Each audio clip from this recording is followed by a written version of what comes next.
હે what's up guys, my name is Prem અને મોર્નિંગના વાગી રહ્યા છે 7 અને આજે મમ્મી મને કહી રહી છે કે આજે તને જોવા આવવાના છે છોકરીવાળા.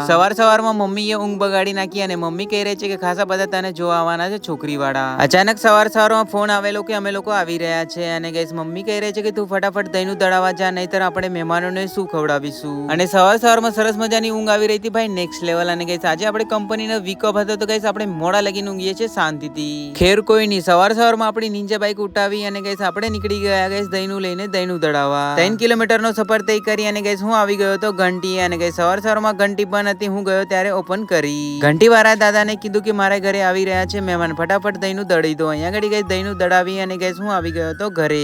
હું થઈ ગયો તો પછી રેડી અને મહેમાનો માટે ગાઈઝ અમે લોકો બનાવી રહ્યા છે દાળ બાટી. અને વડોદરાથી ભૈયા ભાભી પણ આવી ગયા અને છોકરીવાળા મહેમાન લોકો બી આવી ગયા છે 4 વ્હીલર લઈને.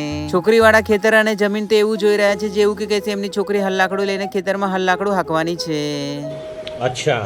અને આપણા ઘરે કોઈ બી મહેમાન લોકો આવતા હોય છે ત્યારે ગાઈઝ અમે લોકો બનાવીએ છીએ દાળ બાટી. અહીંયા પોતપોતાના કામમાં લાગેલા છે. અહીંયા ઘડી મેં બાટી કમ્પ્લીટ કરી દીધી છે. અહીંયા ઘડી મમ્મી બનાવી રહી છે દાળ. મહેમાન લોકોની ફૂલ સેવા કરી, ખવડાય અને પીવડાઈને મોકલ્યા. મને લાગે છે કે આ વર્ષ આપણે ગોઠવાઈ જવાના છે. દેખતે હે આગે ક્યા હોતા હે. ये पार्ट 1 था, पार्ट 2 अभी बाकी है. અને હું બનાવું છું મારા લાઈફસ્ટાઈલ વિડીયોઝ. મારી લાઈફની અંદર કંઈક યુનિક થાય તો હું તમારી સાથે શેર કરું છું. અને આપ સૌ બધાને thank you for watching video. Love you all.